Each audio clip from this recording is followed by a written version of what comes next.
Ministria e Financave ka përgatitur projektligjin për paqen fiskale që parashikon fshirjen e borxheve tatimore dhe doganore të krijuara deri më 31 dhjetor 2014.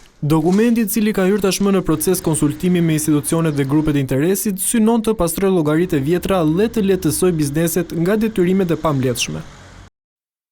Fshihen plotësisht detyrimet tatimore të papaguara, direkte apo indirekte, që i përkasin periudhave tatimore deri më 31 dhjetor 2014, të cilat rezultojnë të regjistruara në llogaritë tatimore të tatimpaguesve apo në kontabilitetin e administratës tatimore, përveç kontributeve të sigurimeve shoqërore dhe shëndetësore.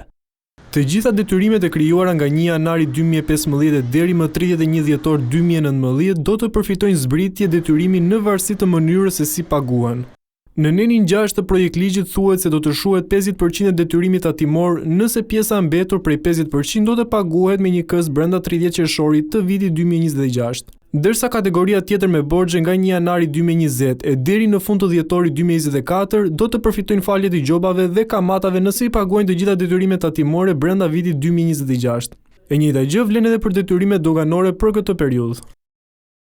Shuhen gjobat dhe kamatvonesat për detyrimet e viteve 2020-2024, nëse taksa përkatëse paguhet deri më 31 dhjetor 2026. Fshihen dënimet administrative për sigurimet shoqërore shëndetësore 2015-2024 me kusht që të paguhet 100% kontributi deri më 31 dhjetor 2026.